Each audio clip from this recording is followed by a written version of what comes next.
Hello good people of YouTube and welcome to my hobby channel, and this the third and final video in which I build and finish painting the Watcher in the water. I'm going to start with a dry brush of Vallejo Game Colour Sombre Grey.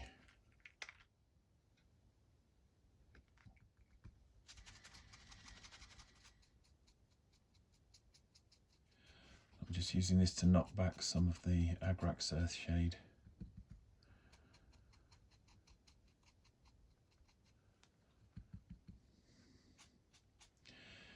And it's also covering up some of the scratches where the primer has been revealed again. Not that that matters, because I'll be sticking flock over the top of the rocks to look like moss. And then I'm extending a little bit of that dry brushing onto the dry land section here.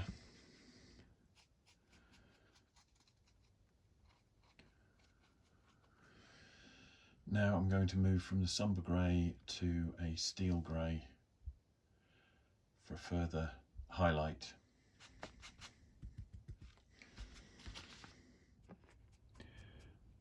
Just want to catch the edges of the rocks.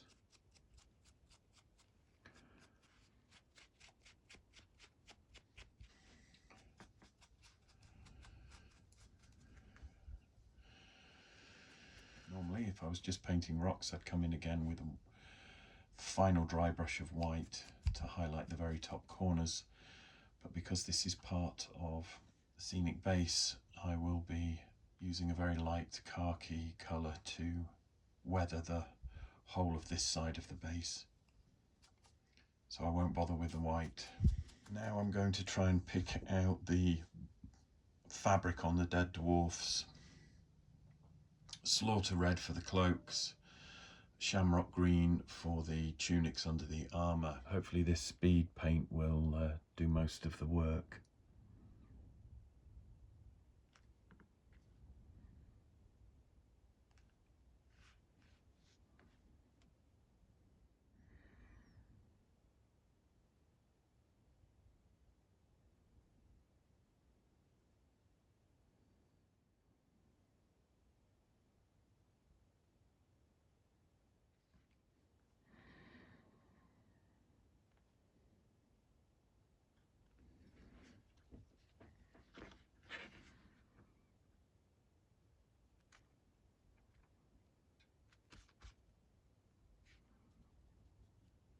Just removing a little overpainting there.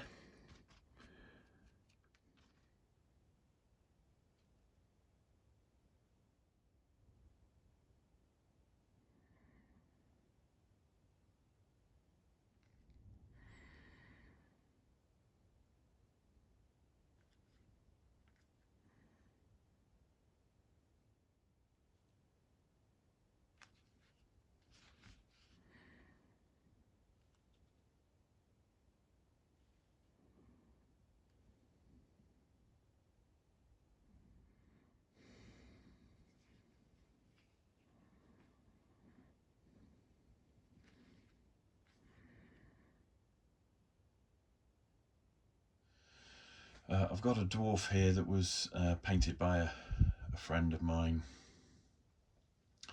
and you can see the bronze or the gold colour of that armour. That is something that I'm trying to recreate on this chap here.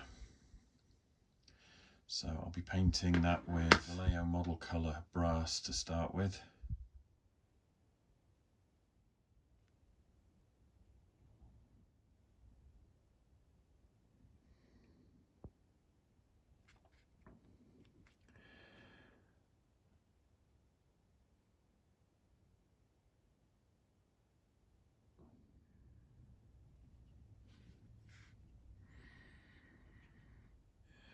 There's a belt buckle there, which I want to get gold.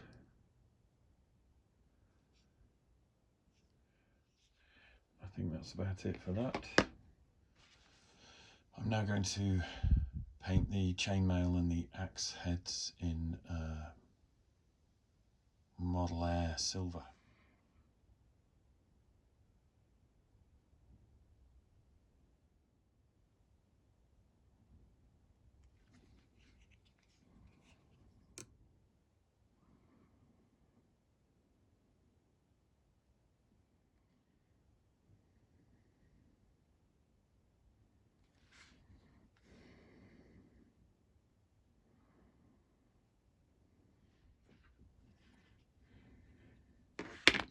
Now I'll use some dark wood for the beards, the wood and the leather. Just trying to hit as many things as I can with this, because obviously most of this will be obliterated by the Watcher in the water towering above, but I want enough detail on there to make it look like it's all been painted properly. But doing the hair and the leather and the wood all the same colour is a nice shortcut.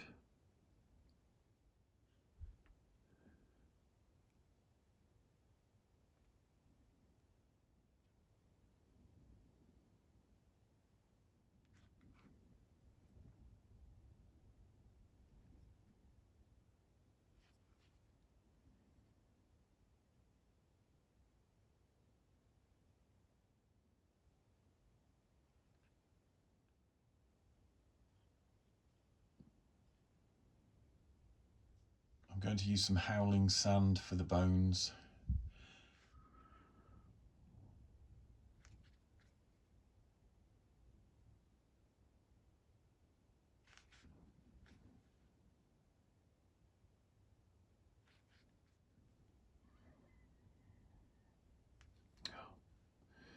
Wrong bit there.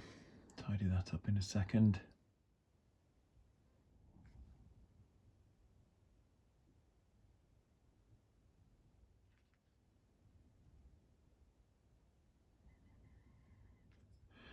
None of this will be easy to see.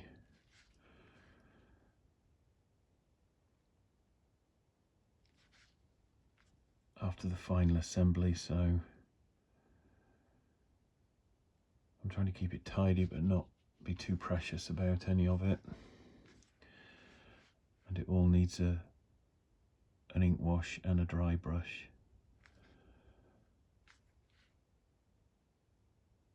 And a little bit of weathering to finish off with, so I'm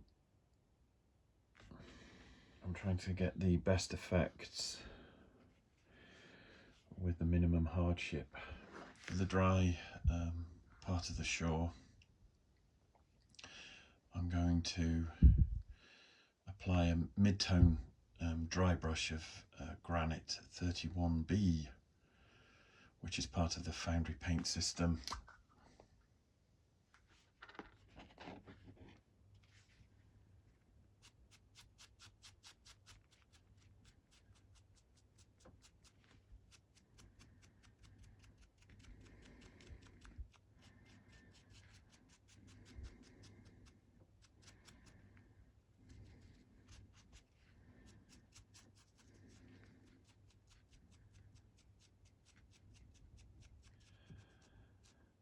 I'm just going to try a little bit on these dwarves.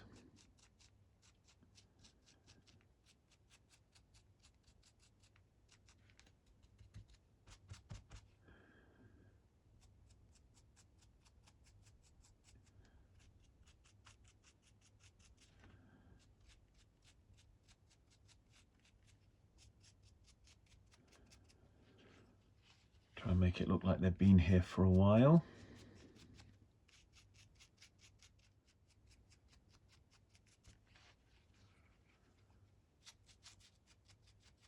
Probably can't see that under this harsh lighting, but that has softened everything down and made it look grubby. I've just paused the painting for a quick check of how things are coming together. And I'm quite happy with that at this stage. Everything here needs another wash with Agrax Earthshade, or maybe a bit of sepia on the gold, and then I'll be ready to add another wash to this side of the base. I'm using a small brush so I can control where the shade goes.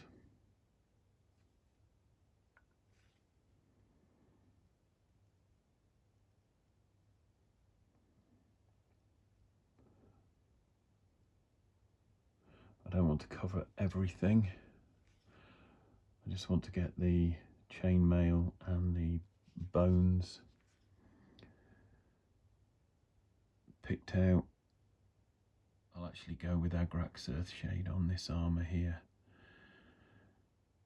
because it's warm enough.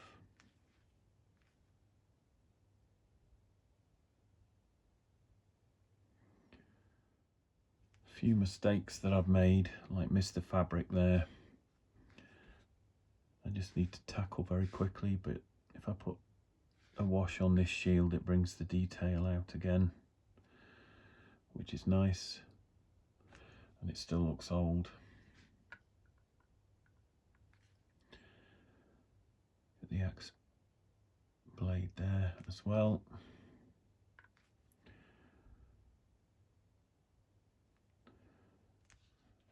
I want to come in now and just get one or two areas where the cloak looks like it's rotted through or would be in deeper shadow.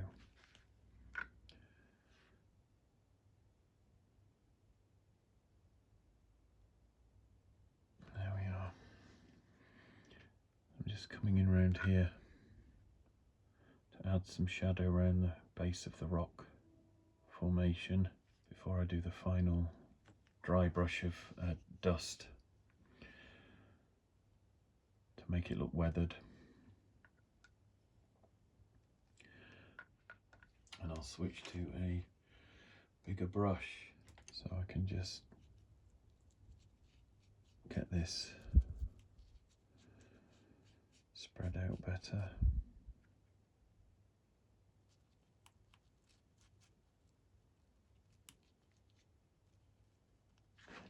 And this last bit here I want to get with some sepia to keep it warmer, because this is behind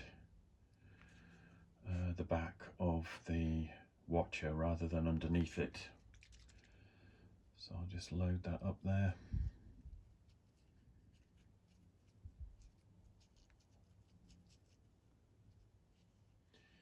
And now I can leave that to dry. So now I just want to finish off the base if I can. The last thing to do is to dry brush some khaki all over the stones and the shore and the bodies. I've got sunlight coming through the window as well, which is affecting how the camera operates. But I'll persevere. So I'm just trying to get some dust effects all over these rocks. And the scratched paint will be covered with moss and flock, as will the hole on that side there. And I'm doing this before I put the moss and the flock and the greenery down, because I don't want that covered to the same extent. It needs to look bright and fresh, whilst everything else here needs to look dusty and old and decaying. But I'm being careful not to dry brush or weather any of the wet areas, or the areas that will be varnished to look wet, because dusty highlights under gloss varnish don't really work very well. Because one thing that water does is take that dry chalkiness away from whatever surface it's sitting on. Quite soft and subtle all over, but the camera's really trying to emphasize the contrast, so unfortunately you're not getting to see what it really looks like at this stage. But now I'm going to get the super glue out and I'm going to get some flock. In here I've got a mix of different textures, some foam and some smaller, more dusty bits. And this is really good for tree moss. This is just really fine foam, I think. but it's I think this is from the railway hobby. This is some railway scenics. I can't remember who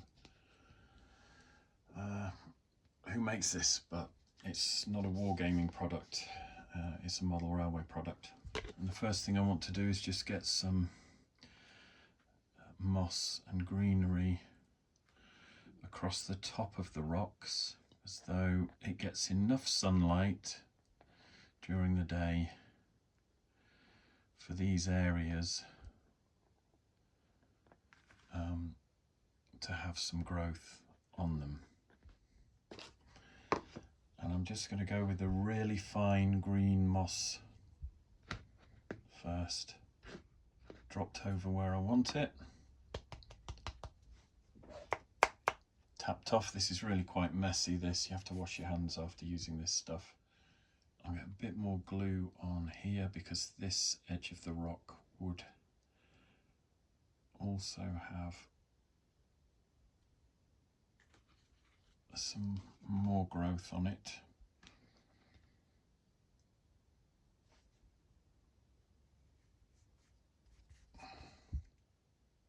This is where I want to add a bit more.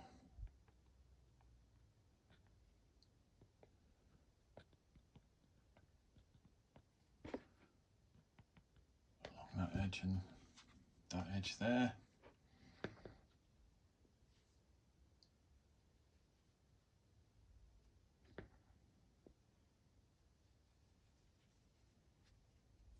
I don't want to overdo it because I don't think Moria is a green and pleasant land, but it needs to have enough growth on it to look the way it did when they managed to escape from the mines of Moria back into the daylight. Just dot them around in places where perhaps rainwater would gather and you might get a bit more growth. And then I'm coming in with the slightly bigger stuff.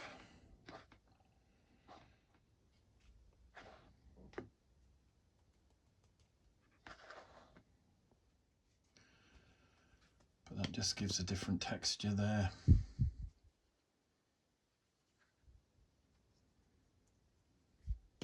Going with some of this, which is slightly yellower now. And I want to bring that in around here to suggest different types of foliage. Try and do this so you can see it. Again, push that in against the glue. I'm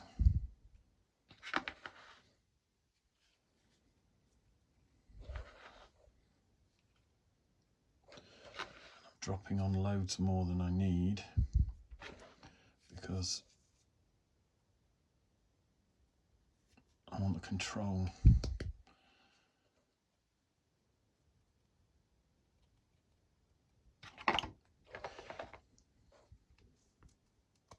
And I don't want glue on my fingers when I press it in. Salvage this.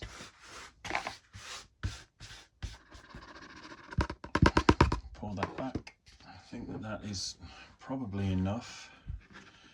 I don't want to overdo it because, as I said, Moria wasn't that green, but there's enough on there now for that to work nicely. I've got some spiky green bits here, and I think I just want to pop a couple of those on the wet side of the rocks. So I tend not to rely on the adhesive on these things. I'll get some super glue, but I use these basing materials all the time.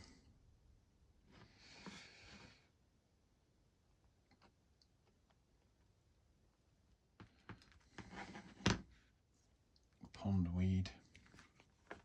And then if I can grab one more piece, that the stick is already gone off this, it's dried out.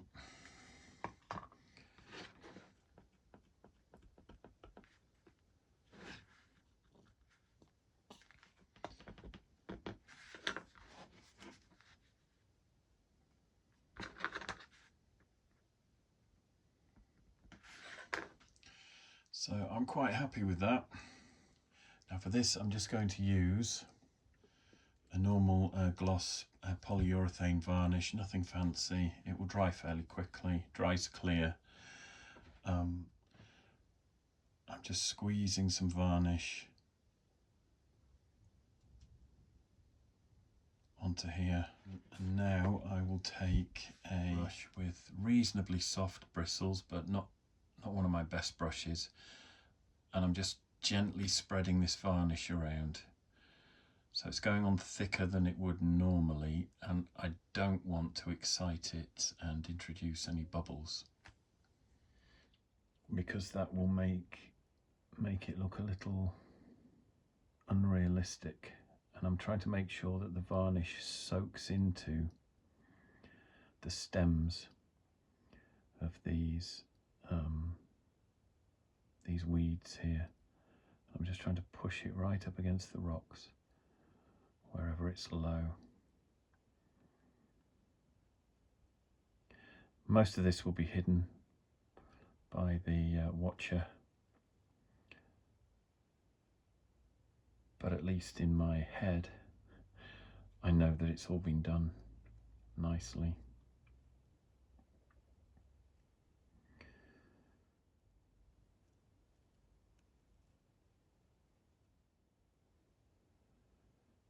There. So that, apart from the edging, is my base more or less finished. So I've had the base drying, and I've put this back on, and I'm really happy with how that has gone on. I'm now reluctant to start lifting it off and putting it on again and lifting it off. I've also got some flexing which has chipped a bit of paint off the legs, so I'm going to commit now to gluing this onto the base. Just going to put some super glue at the entrance to that hole and a little on top of the spike. I don't want too much because I need to avoid it going white and blooming. Thread that onto the pin, and that is the only place I've got the glue at the moment.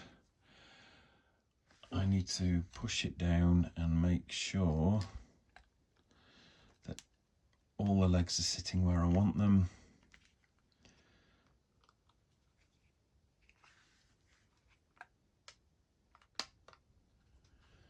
I think that's it. So now I'll put a little bit of glue on there and bring that foot across. So I need the glue in there.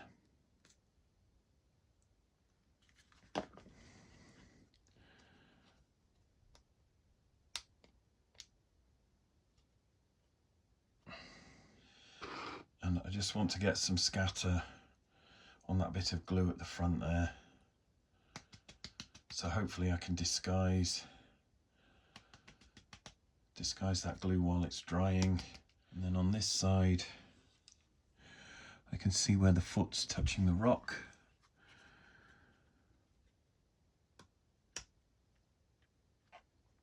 So I'm going to put some glue on that.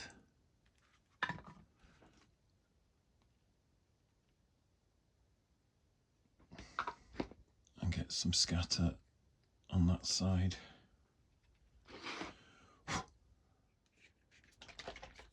Bit more surface primer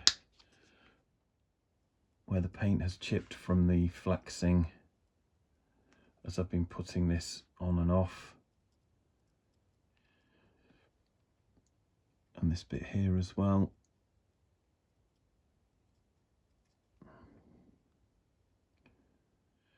So now I need to get some pale flesh to paint the mouth, these gill slits and the inside edge of all of the tentacles. So I was going to use this model colour, but I don't know if it's a beige skin or something, or beige flesh. It's so old it's worn off.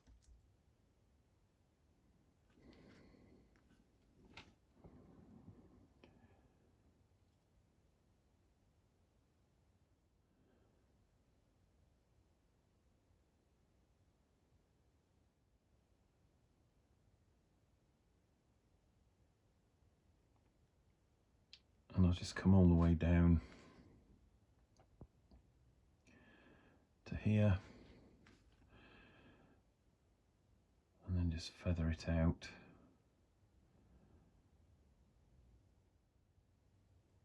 I'll crack on with this off camera. Last bit of base coat on the last tentacle here, and then I just need to check the artwork for the gills to see exactly how they need to be painted.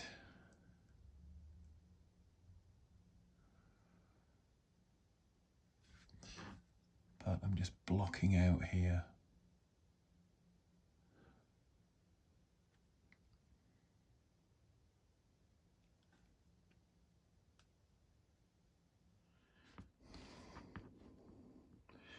See if I can paint the mouth.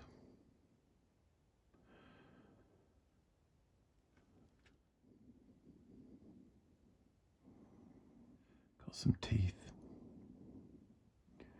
to paint as well.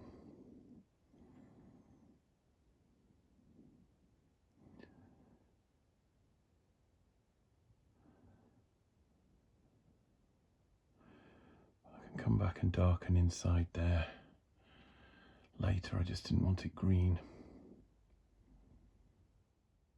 And I don't know if I should be painting the inside of these other gills. I've not seen an example where they have been painted pink in there, so I'll have to Google that.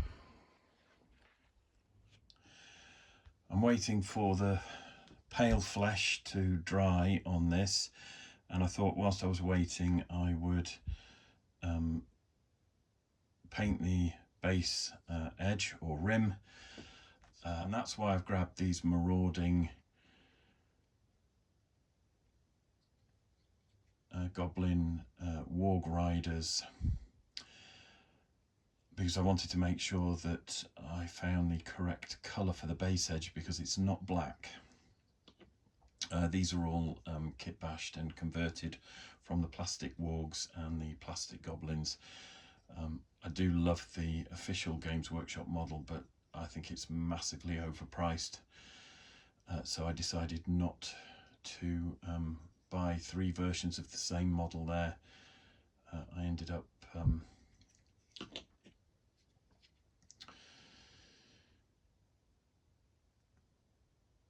kit bashing my own, and I think they worked out quite nicely.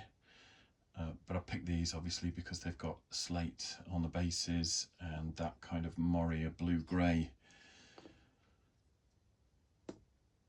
that I was hoping to capture just on that edge there. So the colour that I've used, I think this is a charcoal black. It's Model Air, but again the name of the paint and the number has worn off.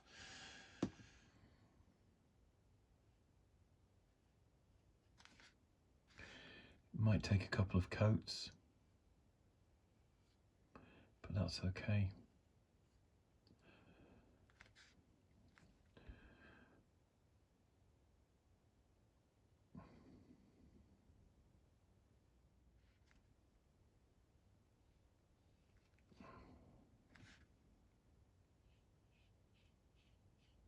Okay, so I've done 2 coats on the rim of the base there. The second one is just drying. Whilst that finishes off, I'm going to mix a glaze now, basically for the entire model. Normally I'll use some speed paint, some glaze medium and an ultra matte varnish, but because the Watcher in the water is wet, I'm going for a high gloss finish. It's all right for my Moria Goblins to look dusty and dirty and heavily soiled, but this Watcher has just come out of the water, so I want it shining and gleaming and looking wet. And now I can use this varnish as a glaze on the underside of these tentacles here. But hopefully you can see how this speed paint mixed with gloss varnish is doing the job in just picking out all the detail.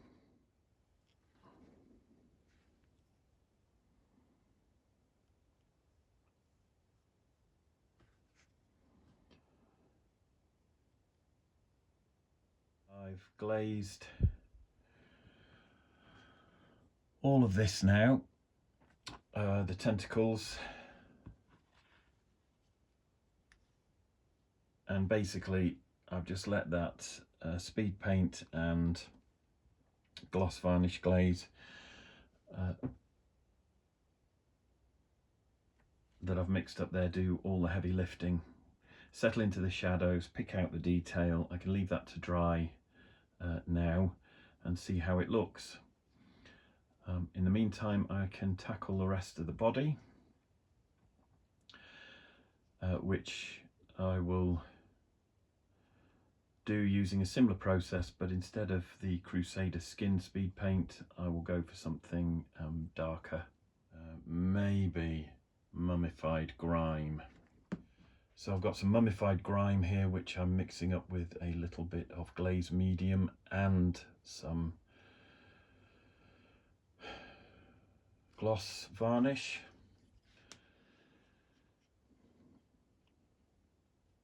But hopefully you can see there how that's picking out the detail in the sculpt. So although I've got a big brush, I'm being careful here because I don't want any of this to run down onto the water's surface, although I will be putting some more weeds and things around the tail end of the Watcher. But I've started at the back end here so I can allow time for the front end to dry, but still show you the process that I'm following. I will complete this process off camera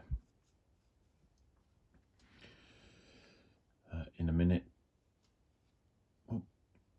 but I just wanted to show you that glaze going on.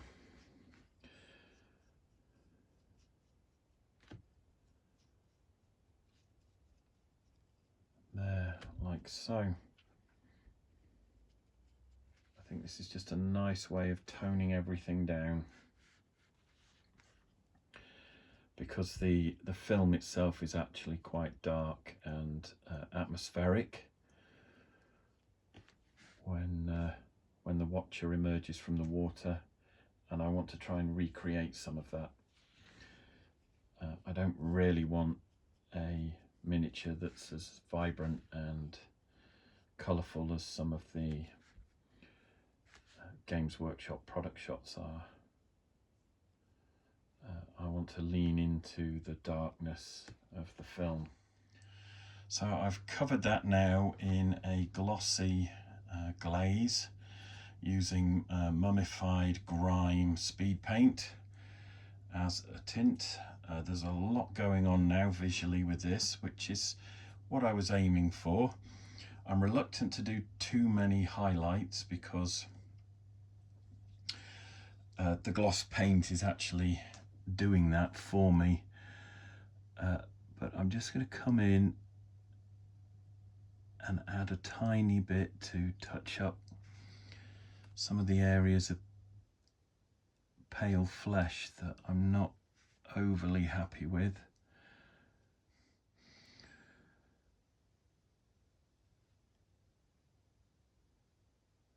I need to let all of that dry. But what I want to do now is mix a little of that mummified grime with some pale flesh to give me a spot colour for all of these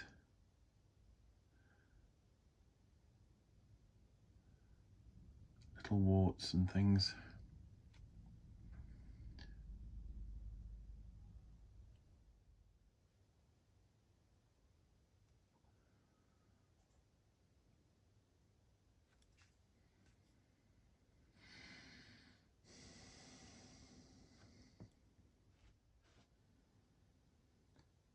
I'm happy with that.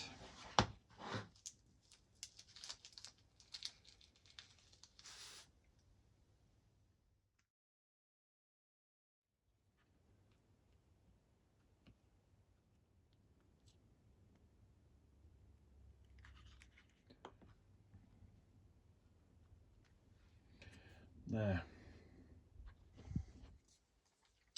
This is taking quite a while to dry. In all the bits of detail it's still quite wet, and I'm not entirely happy with how that face has worked out.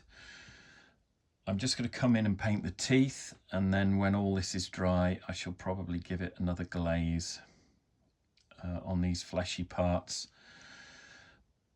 But I just want to get these teeth looking like teeth, because I think they will help add to both the ferocity and just how cool it looks. These are a bit more challenging, these teeth down at the bottom, because they are all over the place. They don't really make sense.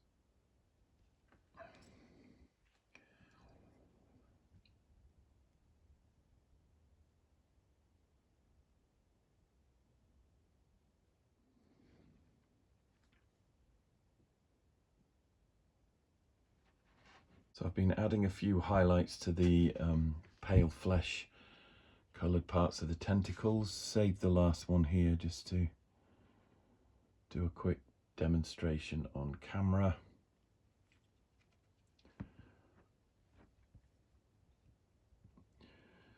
Difficult to see because it's also quite glossy, but I'm just echoing some of the detail that has been sculpted on the underside of those tentacles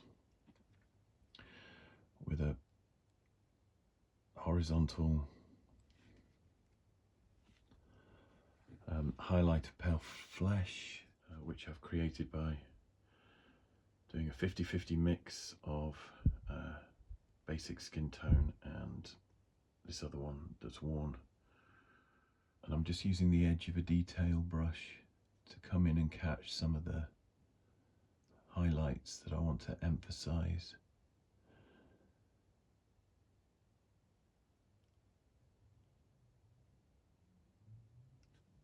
Like that. And as I said, it doesn't really show up to the best advantage on the camera because of the gloss varnish that I'm using. And I'm using that gloss varnish because I want this Watcher to look wet, like it's just stepped out of the water, which of course it has. So this is one of the struggles that we have with filming what we do. Using this detailing brush, I just want the Agrax Earth shade to create the shadow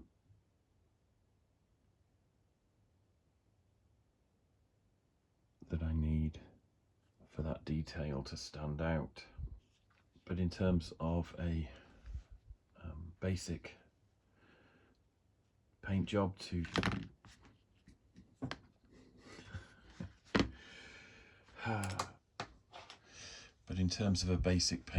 that's brought that model up to a respectable tabletop standard, I'm happy to stop there. I was just keen to get this series of videos finished and produce a Watcher in the Water that's good enough for my wargaming tabletop. And I think I'm there with this.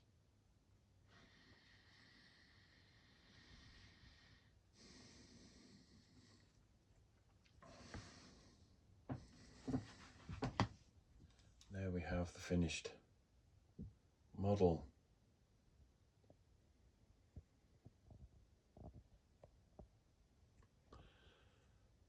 Don't really feel like I can showcase it to its best advantage.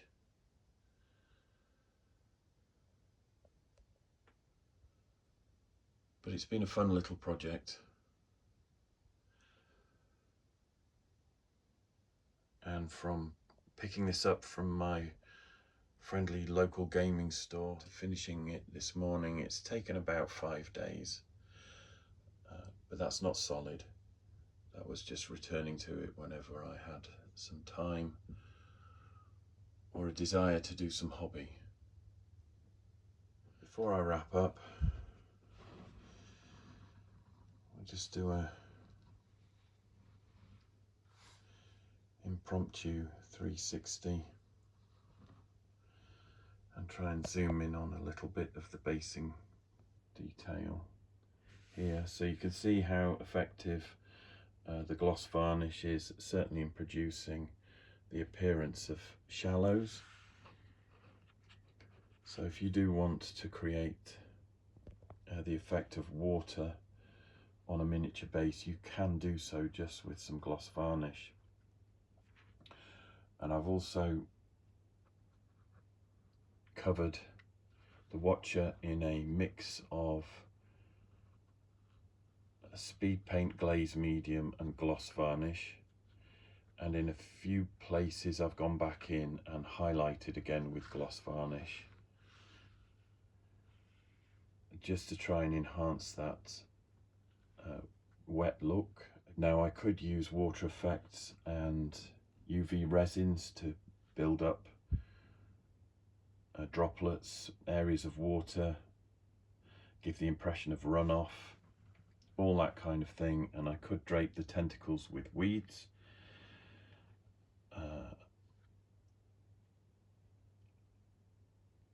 And do water droplets and splashes and all sorts of things.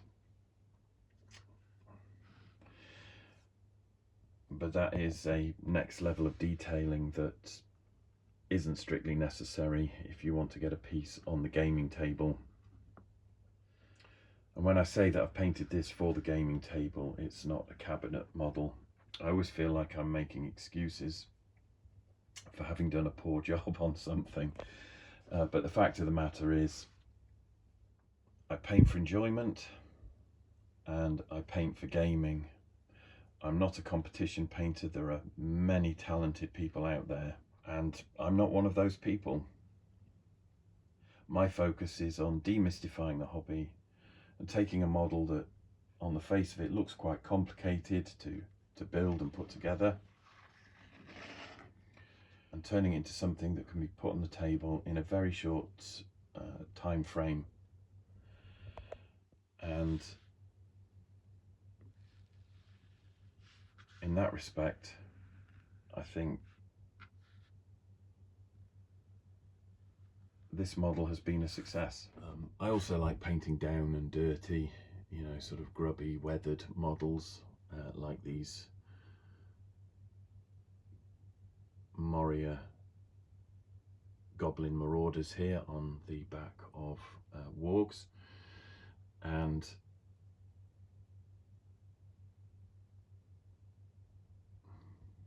when it comes to a piece like this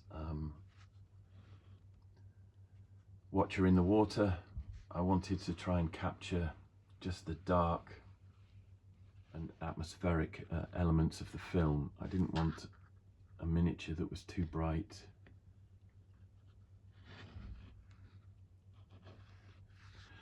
and too colourful. Hopefully you can see from this that it fits in with the rest of my collection. And I do sincerely hope in the new year that I will actually get some miniatures on the gaming table. As many of you will know, my channel is a free channel. I don't charge for content. I don't make any money off YouTube.